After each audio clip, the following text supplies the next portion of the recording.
Hey guys, welcome back. Today I have a little bit of a different setup going on here. I got a USB Blue Snowball microphone as a gift recently, so I'm gonna be recording from the webcam of my laptop. So the quality of the video is not gonna be as good, but the audio quality is gonna be better. I just want to test out the my new gift here. So yeah. I just want to give my quick thoughts on the Xbox One reveal, and I know there's a ton of videos. I know a lot of my people that I'm subscribed to already posted their impressions and thoughts about the conference, but I thought I'd do mine as well and join, I guess, the hate bandwagon. And I don't mean to sound like a fanboy or anything, but I thought the conference from Microsoft was just embarrassing, and again, I don't want to sound like I'm exaggerating, but it was by far the worst gaming conference that I've ever witnessed. Even worse than the infamous Sony's $5.99 E3 presentation and Nintendo's Wii Music unveiling when they had that guy Robbie Drums from presenting Wii Music. That was really embarrassing, but nothing's gonna top this Xbox One reveal. And I'm gonna start, bashing this conference with the name of the console. I don't think it's appropriate. I think it lacks originality. I think for some of the, if you casual crowd, it could be a confusing type of name, because Xbox One sounds like the hardware itself is going backwards instead of progressing forward. And I can understand why they chose the name, because they one stands for you can do everything in one. But in my opinion, it was just not a good choice. But that's just the name of the console. And then I guess one of the positives is that they unveiled the hardware as opposed to the Sony conference. But here's the problem: the hardware itself looks, in my opinion, really ugly. It's a pretty much a rectangular box, looks like an old VCR or a cable box. It lacks any design, and it's just a pretty bland and boring looking console, in my opinion. The only positive thing that I could rescue out of this conference was definitely the controller. Personally, I don't have a 360, but a lot of people that own a 360, they are pretty happy with their controller and how it works. And apparently Microsoft took the same 360 layout and they basically improved it. It looks like the D-pad is improved, the triggers are improved as well. So I think that's one of the very few positives that I could gather from this conference. Let me check here my bullet points. Then they moved on, and this is the worst part and the biggest offender. They moved on showing the media features that the Xbox One is going to be offering. So they had a lot of TV things that you can do. You can activate your console by voice commands, and you can switch inputs with your voice. You can switch channels with your voice. You can access your TV guide using your voice. You can use hand gestures to move through the menus. A bunch of, I guess they're nice features to have, but I got the feeling that a lot of the research and development from Microsoft's engineers went into those features, and that's a bad thing. The PlayStation 3, the Wii U, and the regular 360, they can also do media stuff. They give you access to Netflix, Hulu Plus, Amazon Video, and a bunch of other media related features. But it's not the focus of those systems. Those systems are made to be to play games. And I got the feeling from the Xbox One that they're giving way too much emphasis to the social features and the media features, like watching TV, watching cable, recording. Personally, I'm not really interested, and I think it's a little bit insulting that they spend so much time showing all these features that, in my opinion, they're very gimmicky. If I were to use something like that, I would just use my TV remote or the regular, controller remote. instead of waving my hands on front of the TV and so forth.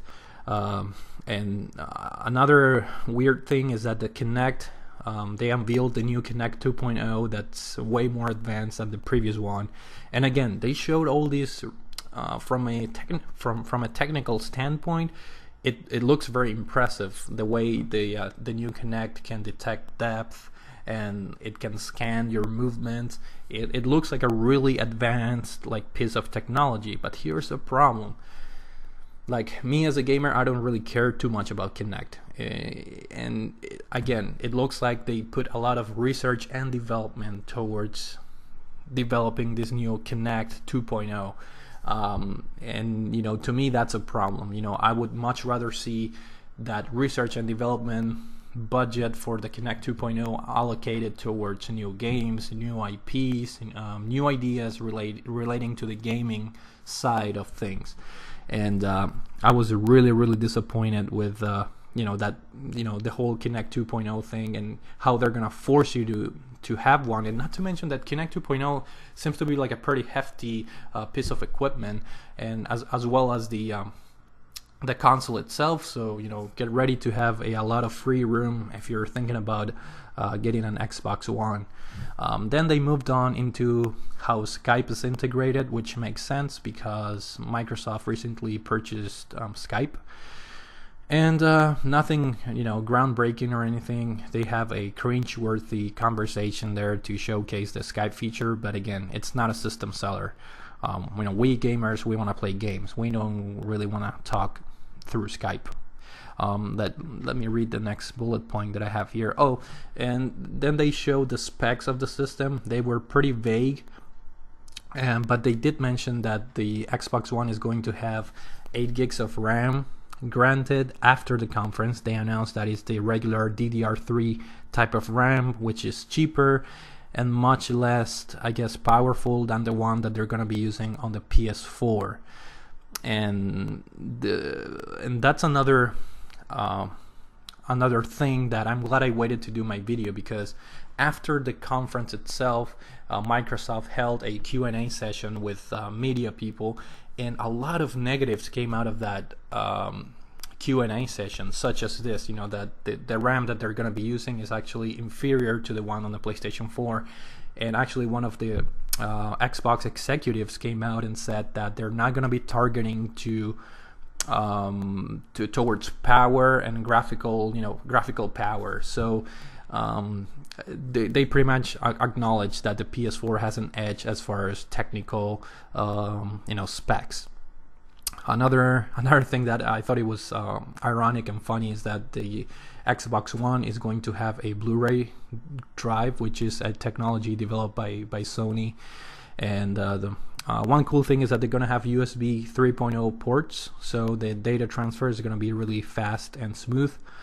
Another negative to add to the list is that it's going to come with a hard drive. I believe a 500 gig hard drive that's going to be stuck inside the console. You cannot take it out or swap it with a higher capacity hard drive.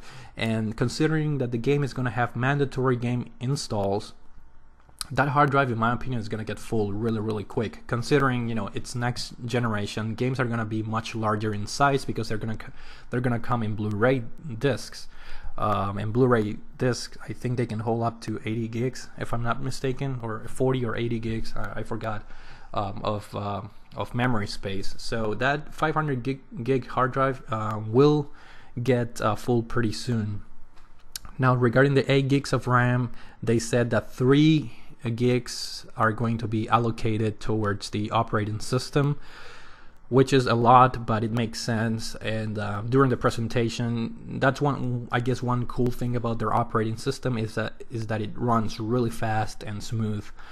But at the expense of using 3 gigs of RAM, which is it could be a negative. In my opinion, it's a negative. It uses way too much RAM for the operating system. But I guess the positive thing that we can rescue out of that is that the operating system, it's actually really fast and quick to navigate through. Let's see. And then They were talking about how Xbox Live is gonna have more servers available. Then they went on to say that, you know, because they're gonna have more servers through Xbox Live, they're gonna give a heavy emphasis on cloud storing systems, which in a way I think it's cool, but you know, it's gonna come at the expense of paying your Xbox Live fees, you know. So again, in my opinion, that's a negative. And then they went on to show the games. Now this is another part where I have a problem. They showed Forza 5, and then EA Sports came out and they showed 4 sports games: FIFA, Madden, UFC, and the NBA Live game. And they also showed this new IP called Quantum Break, which is being made by the studio that developed Alan Wake for the 360. And I was not impressed with any of the footage that they've shown. I was actually hoping to see gameplay footage, but like real gameplay footage. Now I know that most of the cutscenes that they showed from, you know, the sports games and the Forza 5, those were made with, you know, actually the system running those sequences in real time according to them.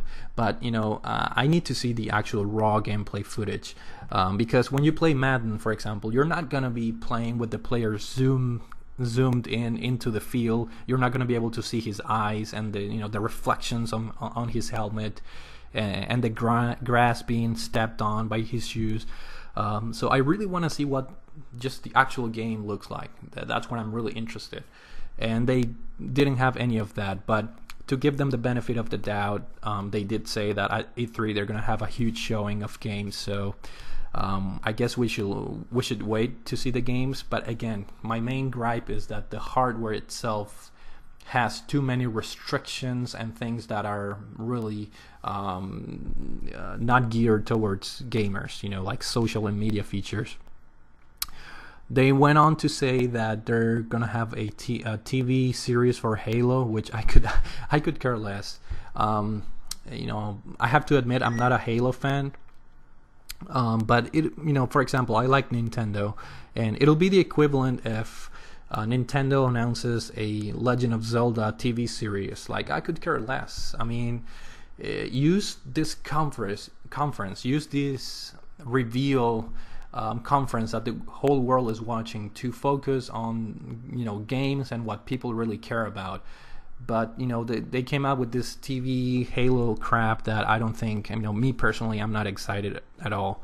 And then they went on to show this exclusive NFL partnership, which I read this morning that Microsoft actually spent $400 million, which in my opinion is an incredibly stupid move. I mean, with $400 million, you can fund 5 or 6 like AAA, you know, games. And I mean, who's gonna buy an Xbox One just to do their fantasy draft or fantasy league in a fancy way? I mean, you can do that from your computer, from your smartphone. In my opinion, it's not a system seller. And I'm confused because $400 million for a feature that will only work in the US, because outside of the US nobody watches the NFL. In my opinion, that's a waste of money. You know, they should have used that money to, you know, for marketing, for perhaps capturing other markets outside of the US and the UK, which are the two markets where the Xbox brand right now is the strongest.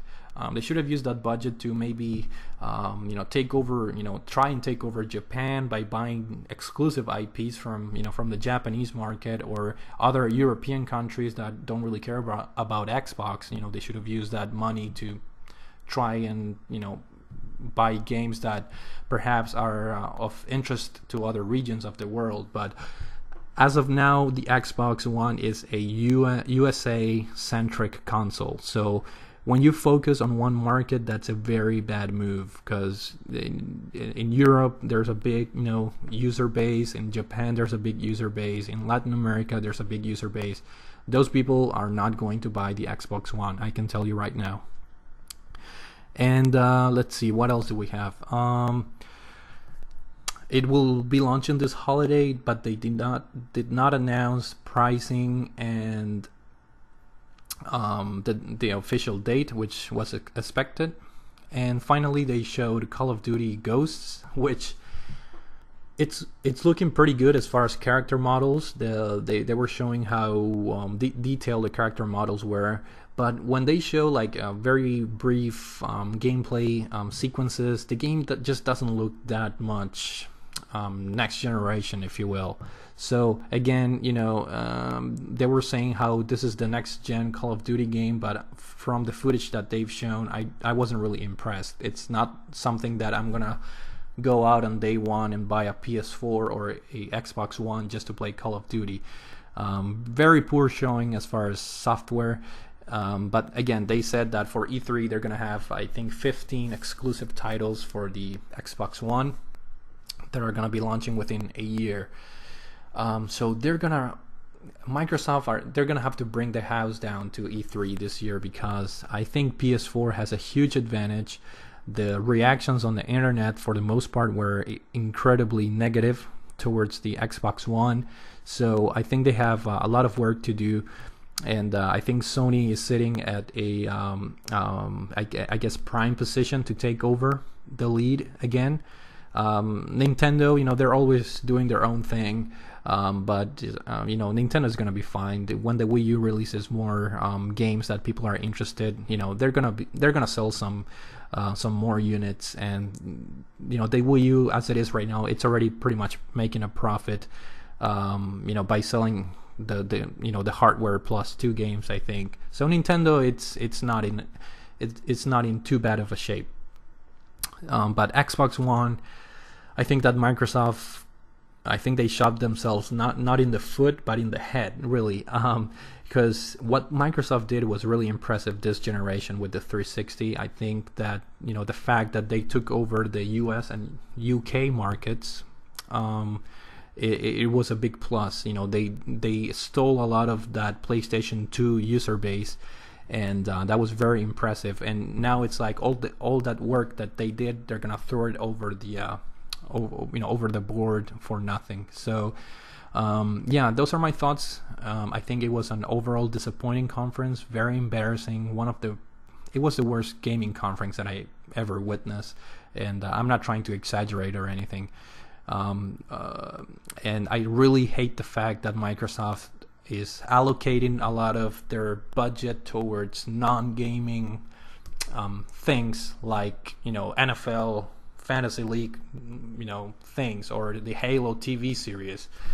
I could really care less about those. So we'll see. We have E3. They have E3 to redeem themselves. So, but so far, I can tell you, I'm not impressed with it, and I think Microsoft is in trouble if they don't change some things radically. So, thank you guys for watching, and I'll see you all next time.